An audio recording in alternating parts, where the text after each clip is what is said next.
Good morning, ladies and gentlemen, and welcome to today's retirement ceremony for Mrs. Teresa A. McKay, Director, Defense Finance and Accounting Service, or more commonly known as DFAS. The official party for today's ceremony is the Honorable David L. Norquist, Deputy Secretary of Defense, and Mrs. Teresa McKay, Director, DFAS. We extend a very special welcome to our distinguished guests, family, friends, and to our DFAS employees joining us here at the Pentagon. In addition, welcome to everyone watching by live stream from our DFAS locations or other venues.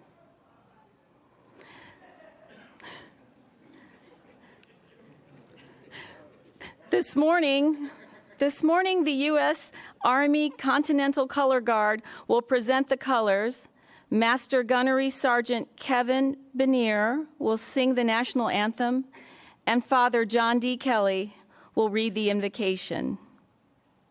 At this time, ladies and gentlemen, please rise for the arrival of the official party and remain standing for the presentation of the colors, singing of the national anthem, and the invocation.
Oh, say, can you see by the dawn's early light what so proudly we hailed at the twilight's last gleaming, whose broad stripes and bright stars through the perilous fight o'er the ramparts we watched were so gallantly streaming, and the rocket's red glare, the bombs bursting in air, gave proof through the night that our flag was still there. Oh, say, does that star-spangled banner yet wave o'er the land of the free and the home of the brave? Ho, right shoulder, home.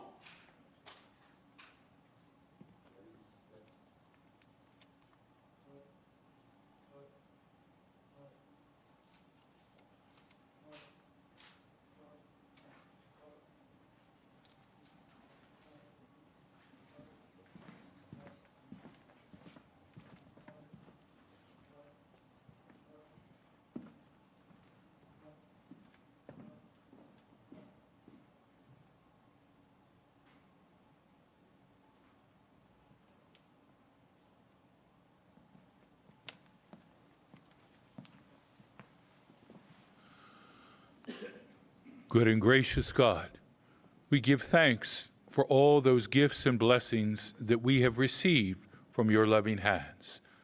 We thank you especially today for the opportunity to come together and to recognize our friend and our sister Teresa McKay, who has served so faithfully our nation these many years and dedicated herself to the care of the men and women of our armed forces.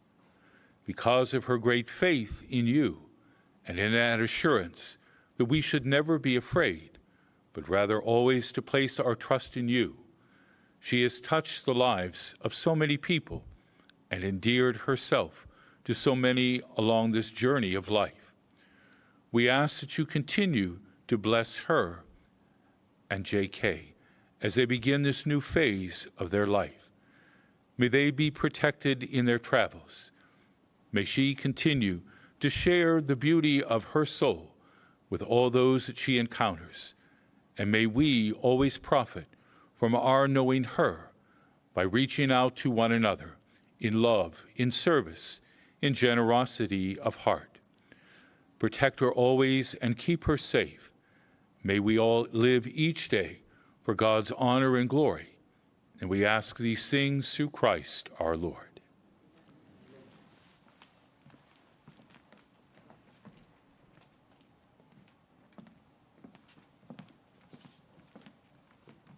Ladies and gentlemen, please be seated. I'm Rosie Tinsley, the Chief Financial Officer at the Defense Finance and Accounting Service, and I'm extremely honored to serve as MC for today's retirement ceremony for our leader, our friend, and mentor, Mrs. Teresa McKay. This morning, we pay special tribute to Mrs. McKay upon her retirement. It is my pleasure to welcome our speaker presiding over the ceremony this morning, the Honorable David L. Norquist. Beginning his career as a Presidential Management Fellow and a Program Budget Analyst for the Department of the Army, Mr. Norquist has always been close to the Department of Defense. He served from 2002 to 2006 as the Deputy Undersecretary of Defense in the Office of the Comptroller. Mr. Norquist was selected by President George W. Bush in 2006 to be the Chief Financial Officer at the Department of Homeland Security. He spent some time as a partner with Carney & Company before returning to the Pentagon when he was appointed as the Undersecretary of Defense Comptroller Chief Financial Officer on June 2, 2017. Mr. Norquist was sworn in as the 34th Deputy Secretary of Defense on July 31st of this year. At this time, please help me welcome the Honorable David L. Norquist, Deputy Secretary of Defense, to the podium.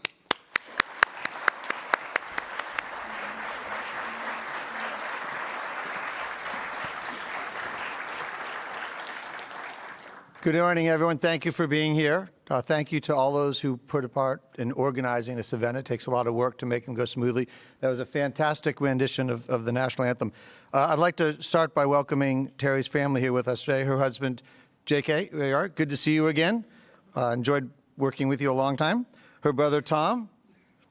Her sister, Sue, who is watching us over live stream. So everyone turn and wave to live stream. Hi, Sue. Thank you. I'd like to have everyone joining us today. I see a lot of familiar faces in the audience, and it's great to have you all here to celebrate Terry's distinguished career at the Department of Defense and 32 years of federal service. Now, when I say that, I'm a little caught by the fact that I have 30, and I'm presiding over a ceremony of someone who's about the same amount of time as mine, so I hear the hoof prints coming. But Terry and I came into federal service about the same time, and it has been my honor to cross paths and work with her many times throughout our career. She began her career as an accounting technician overseas in the Netherlands and Germany while a military spouse.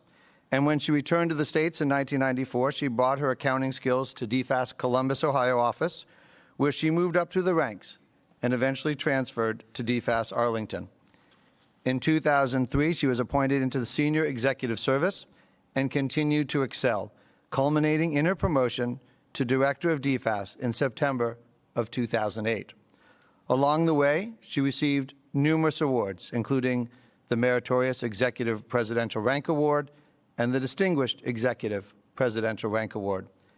Today, Terry holds the distinction of the longest tenured DFAS director in agency history, a tremendous accomplishment that speaks volumes about her character and her career as a dedicated civil servant, a career in which she had an enormous impact on both DFAS and the department. To put in perspective how much things have changed over the course of her tenure, we have to understand that when she and I first entered government service, there were no iPhones or even flip phones. They had a wire that went all the way to the wall. The young ones, you can ask about photos of that. We'll prove it. When Terry was stationed in Germany, we called it West Germany because there were Soviet troops in East Germany. And the CFO Act hadn't even been passed yet, so DOD was in compliance. Right? And of course, before Terry joined the government, there was no DFAS. In fact, Terry joined DFAS only 3 years after its founding, and she has had a tremendous impact on the organization since then. When she joined DFAS in 1994, it had a budget of $2.9 billion, worked out of 300 different locations, 28,000 people, and 300 systems. Today, as she leaves DFAS, it processes significantly more transactions and volume of activity, but at a cost to the taxpayer of half of what it did when it was set up. It functions from 10 sites instead of 300 and uses 70 systems instead of 300. So just understand the importance of changes like that. That is $1.5 billion every year that's saved for the taxpayer because of leadership of her, those who came before her, in the management of DFAS. Truly, DFAS is one of the department's great success stories in driving change. So, Terry, thank you for your leadership and your enormous contribution to DFAS and the department at large over the course of your career. For more than 3 decades, you have exemplified the leadership, excellence, and integrity the department needs to fulfill its mission. You completed the race. You ran it exceptionally well. Thank you for your decades of public service. Thank you for ensuring taxpayers' resources were managed with the utmost care and integrity. Thank you for being a model of excellence for the department. And most of all, thank you for your friendship. Congratulations.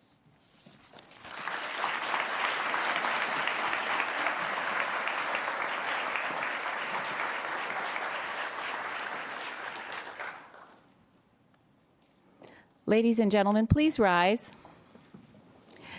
At this time, Mr. Norquist will present Mrs. McKay with the Exceptional Civilian Service Award. Attention to orders. This is to certify that Mrs. Teresa A. McKay is recognized for exceptional civilian service as Director, Defense Finance and Accounting Service from September 2008 to December 2019. A leader with a clear focus on driving critical results essential to the mission of the Department of Defense, she successfully led DFAS through periods of unprecedented change with business process improvements that delivered program results to America's heroes and the American public. Throughout these challenging times, she not only persevered, but enhanced the effectiveness and integrity of the agency's role as DoD's financial steward and provider of a complex array of accounting and pay services. Mrs. McKay epitomized the DFAS core values of integrity, service, and innovation. The distinctive accomplishments of Mrs. Teresa A. McKay reflect great credit upon herself and the Department of Defense.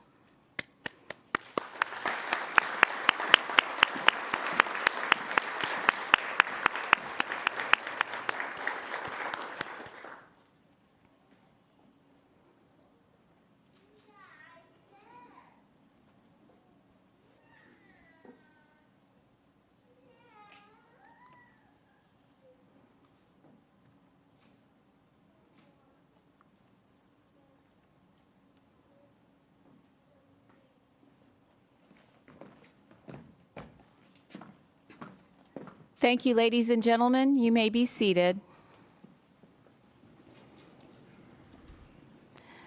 Next, Mr. Norquist will present Mrs. McKay with her retirement certificate. Is she dancing over there in the corner? I can't see her. I can't see that far over. Her certificate, which reads, "The Secretary of Defense presents this certificate of retirement to Teresa A. McKay in recognition of 32 years of dedicated federal service to the United States of America." Signed, Mark T. Esper, Secretary of Defense.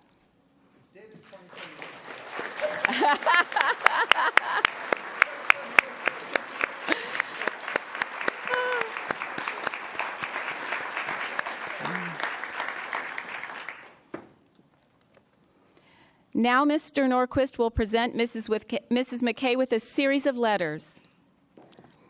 First, a retirement letter from the Honorable Mark T. Esper, Secretary of Defense, which I'll read an excerpt from. "Dear Mrs. McKay, I want to join your family and friends in congratulating you on your 32 years of dedicated service to the Department of Defense.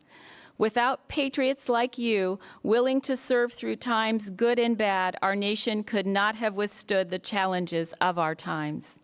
I trust you can look back on your career with pride and a deep sense of satisfaction for a job well done in the service of our country.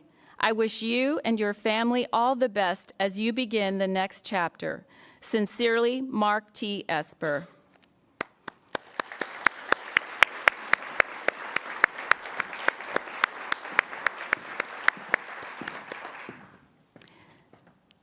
Next, Mr. Norquist will present Mrs. McKay with a letter from the Honorable Mike McCord, former Undersecretary of Defense, Comptroller, and Chief Financial Officer. I will now read an excerpt. "Dear Terry, congratulations on a job well done and on your well-deserved retirement from federal service and as the Director of the Defense Finance and Accounting Service.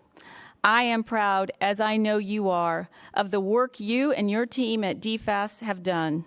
Under your leadership, DFAS performs its most visible missions, such as paying our personnel and retirees at very high performance levels, while at the same time stepping up to meet the challenges of supporting the department's financial and certification of a financial audit and certification of the financial management workforce, without significant additional resources to do it with.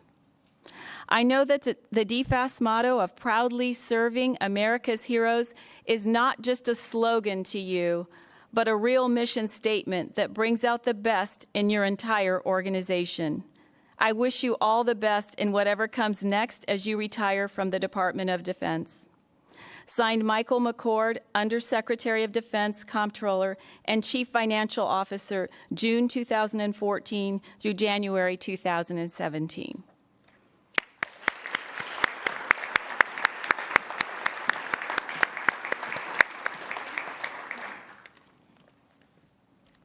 Now Mr. Norquist will present Mrs. McKay with a letter from the American Society of Military Comptrollers, or the ASMC.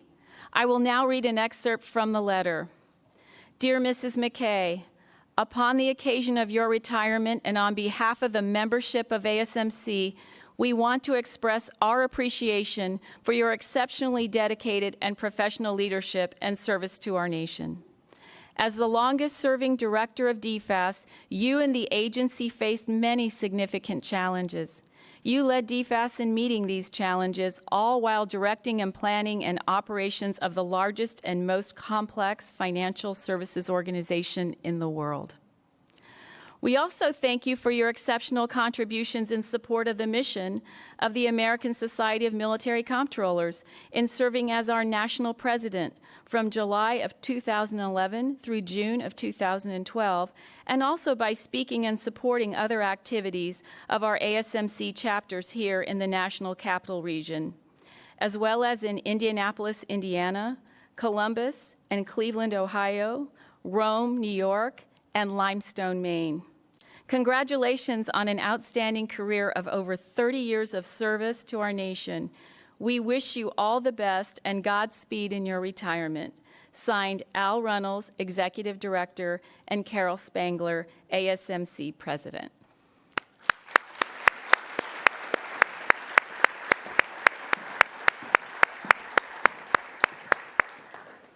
This concludes the awards and letters. Thank you, Mr. Norquist, and we invite you to return to your seat.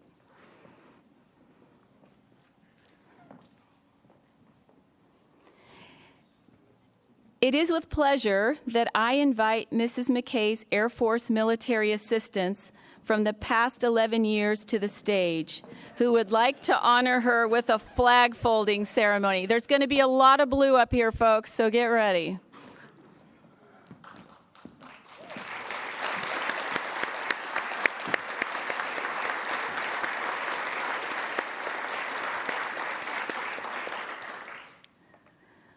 The flag before you has been flown over every DFAS site, from across the Pacific Ocean in Japan and across the Atlantic Ocean in Germany, to Texarkana, Texas, to Cleveland, Bracknell, and Columbus, Ohio, to Indianapolis, Indiana, to Rome, New York, to Limestone, Maine, and finally the Mark Center and here over the Pentagon in Virginia. In addition, it has been flown after over Camp Arifjan in Kuwait, over the 379th Air Expeditionary Wing Headquarters and Al-Udeid Air Base, Qatar, over Camp Eggers, Camp New Kabul, and the NATO compound at Camp Phoenix, Kabul, Afghanistan. Also over the Regional Contracting Center East, Bagram Airfield, Afghanistan, and during a time-sensitive night vision goggle air assault during Operation Enduring Freedom. For more than 200 years, the American flag has been the symbol of our nation's unity, as well as a source of pride and inspiration for millions of citizens. Born on June 14, 1777, the Second Continental Congress determined that the flag of the United States be 13 stripes, alternating between 7 red and 6 white, and that the Union be 13 stars, white in a blue field representing a new constellation. Between 1777 and 1960, the shape and design of the flag evolved into the flag presented before you today. The 13 horizontal stripes represent the 13 original colonies, while the stars represent the 50 states of the Union. The colors of the flag are symbolic as well. Red symbolizes hardiness and valor. White signifies purity and innocence. And blue signifies vigilance, perseverance, and justice. Traditionally, a symbol of liberty, the American flag has carried the message of freedom and inspired Americans both at home and abroad. In 1814, Francis Scott Key was so moved at seeing the Stars and Stripes waving after the British shelling of Baltimore's Fort McHenry that he wrote the words to the Star-Spangled Banner. In 1892, the flag inspired Francis Bellamy to write the Pledge of Allegiance, our most famous flag salute and patriotic oath. In July of 1969, the American flag was flown in space when Neil Armstrong planted it on the surface of the moon. Today, our flag flies on constellations of Air Force satellites that circle our globe and on the fin flash of our aircraft in harm's way in every corner of the world. Indeed, it flies in the heart of every service member and DoD civilian who serves our great nation. The sun never sets on our U.S. Armed Forces, nor on the flag we so proudly cherish. Since 1776, no generation of Americans has been spared the responsibility of defending our freedom. Today's soldiers, sailors, airmen, Marines, and civilians remain committed in preserving the freedom that others won for us for generations to come. By displaying the flag and giving it a distinctive fold, we show respect to the flag and express our gratitude to those individuals who fought and to continue to fight for freedom at home and abroad. Since the dawn of the 20th century, our service members have proudly flown the flag in every major conflict on lands and skies around the world. It is their responsibility, our responsibility, to continue to protect and preserve the rights, privileges, and freedoms that we as Americans enjoy today. The United States flag represents who we are. It stands for the freedom we all share and the pride and the patriotism we feel for our country. We cherish its legacy as a beacon of hope to one and all. Long may it wave. Mrs. McKay, on behalf of all 10 of your military assistants who've had the pleasure to serve under your great leadership, thank you for your mentorship, all that you have done for our men and women in uniform and their families. It was a great honor. The honor was mine. Thank you, military assistants.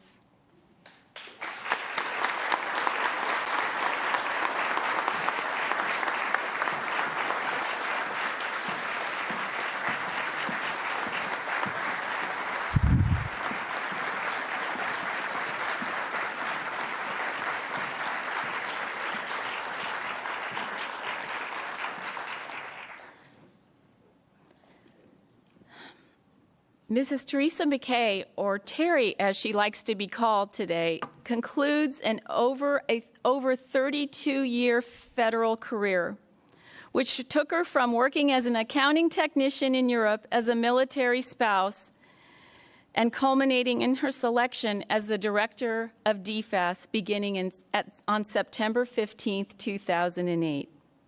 In her current position, Mrs. McKay has achieved way too much to speak about today. To do so would make this ceremony much, much longer than she would like.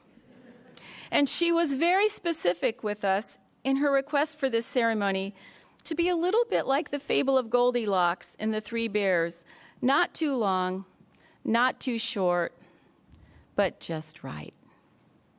To put it simply, Mrs. McKay has pushed DFAS into a positive position and trust and respect within the department, which is now light years beyond what it was 11 years ago. Ladies and gentlemen, please join me in welcoming the Director of DFAS, Mrs. Teresa McKay, to the podium.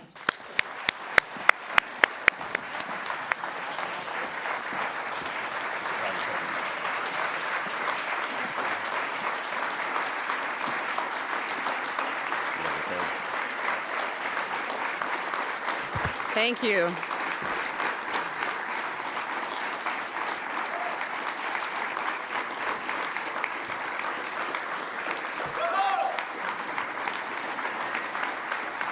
Thank you. Whew, that was a lot. Well, welcome to everyone that's in attendance, both here in the Pentagon Auditorium and those of you that are joining us via live stream. In addition to my sister being in attendance today, we're streaming to all of the DFAS locations as well. Mr. Norquist, thank you for presiding today. Master Gunnery Sergeant Benier, thank you for that beautiful rendition of our national anthem. Father Kelly, thank you for being here today. You've been a wonderful pastor to me, and I appreciate you very much. Thank you. So thank you all for coming, recognizing the end of my career with the federal government. But I'm just going to say this is about more than me. It's about the many, many people who have guided me, helped me, been there with me, supported me, and helped me fulfill my responsibilities. I'll start with my parents. It was by their example that I learned faith in God, the value of hard work, perseverance in difficult times, honesty, and the gratification that comes from helping others. May God rest their souls. My big brother Tom is here. Tom, thank you for being here. Tom has doted on me since the day I was born, and it continues today. This might be hard for some of you to believe, but I wasn't always very good at math. And I know that's hard for you to believe. You think I'm lying, don't you? But Tom helped me when I was a young pup, trying to work my way through my math classes. And the other thing I remember about when we were little, remember we used to play wiffle ball in the side yard? And Tom always let me be on his team. The other boys didn't want some girl on their team. My sister Sue, as was mentioned, is viewing via live stream. Sue, I always say that God only gave me one sister because you're the only one that I need. I know I was a little brat when you were a teenager, and I was a little brat, and you had to share a room with me. Thanks for sticking with me so that we could be the friends that we are today. We have another brother, Phil. We're very proud of Phil. He's a retired Navy chief, and he continues to serve as a transition assistance program instructor in the Pacific. The undersecretaries that I've had the privilege to work for, Dr. Zackheim, Mr. Hale, Mr. Norquist, Ms. McCusker, thank you for the confidence that you've had in me in the various roles that you've entrusted to me. Many friends have traveled from near and far. The stories abound, and I'm sure they'll continue as the day goes on. But thank you all very much for your friendships. Colleagues from former jobs, I know there's somebody here from just about every job that I've had in my career. Thank you for being here. I have very fond memories. Fellow executives and general officers, it's been a privilege to serve alongside of you, so thank you. To the DFAS leadership, Audrey, thank you for serving as my principal deputy for the last 8 years.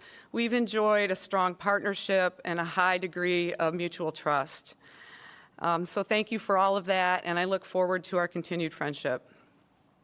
To the entire DFAS leadership team, I struggled to find the words to describe you. There's nothing that you won't take on, nothing that can take you down, that you won't get right back up and tackle even harder. In my opinion, you are a national treasure. You lead an amazing workforce with care, with integrity, with fervor, and with great talent. And I want you to remember something. Collectively, that's all of you together, collectively, there's nothing that you can't achieve. To the DFAS staff, you are simply incredible. People have asked me a lot in the past few weeks, what are you most proud of? And it's you, the men and women of DFAS. Thank you for all that you do. Now, I'm going to get in trouble if I start calling out individual people, but there's one person who deserves individual recognition, and that's Dave Wabeke. Think about it. Chief of Staff for all but 8 months of the 11+ years that I've been the director. So give that man a medal.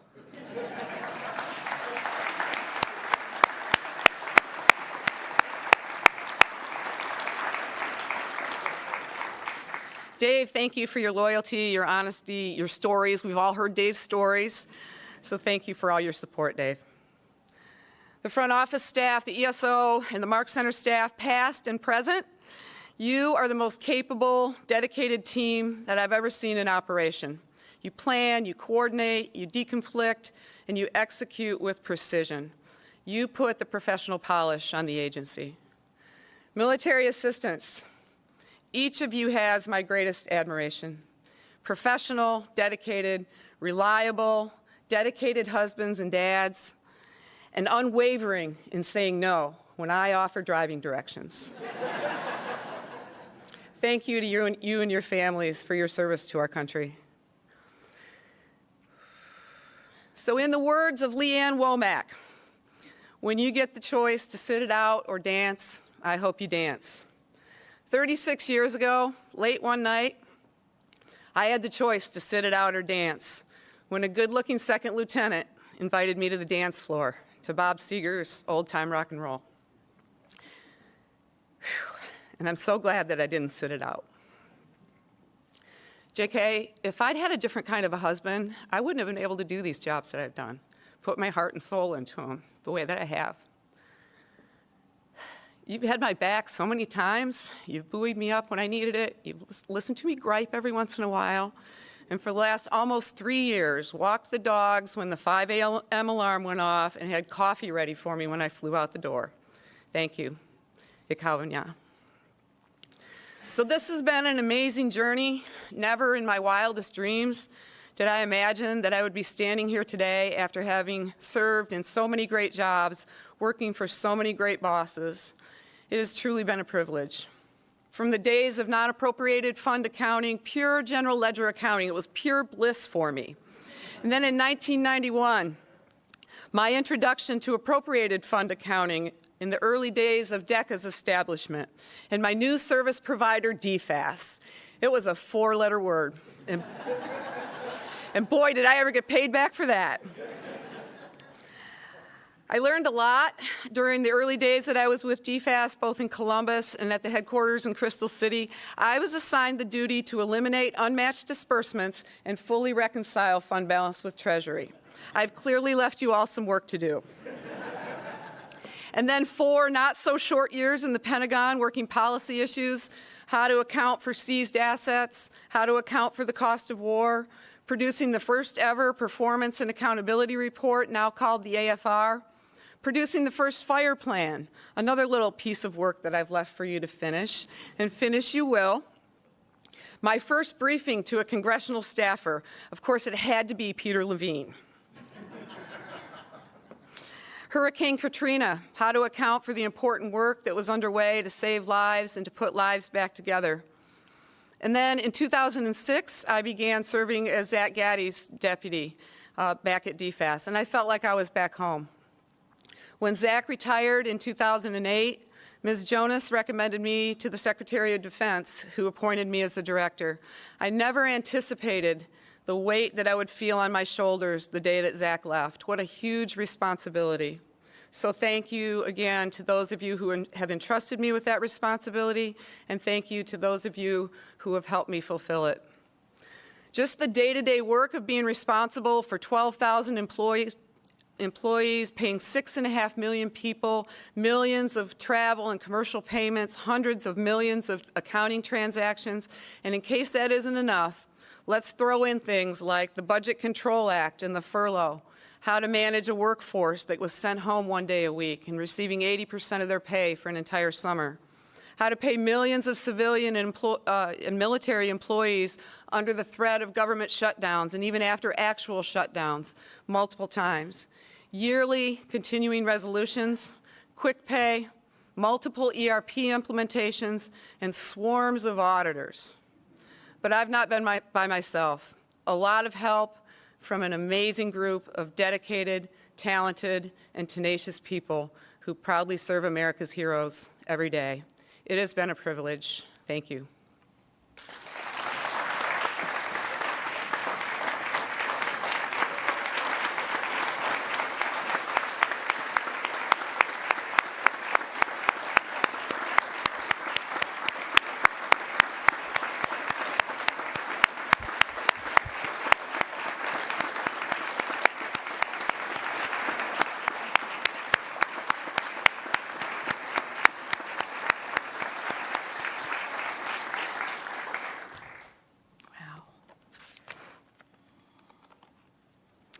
At this time, Master Gunnery Sergeant Kevin Benier will perform for us one last time as he sings God Bless America.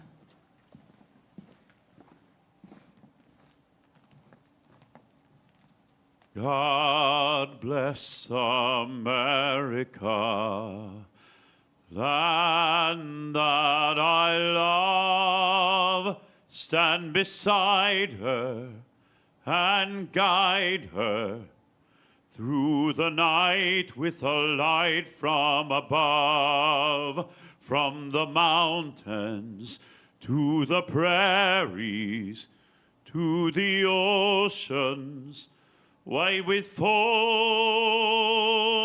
God bless America, my home, sweet home. God bless America, my home, sweet home.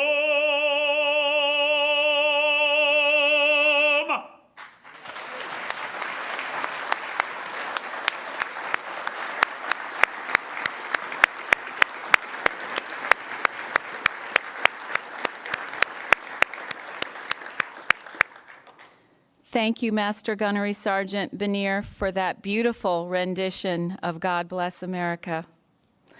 Ladies and gentlemen, please stand and remain standing, I should say, since you all have been standing for a bit, for the departure of the official party.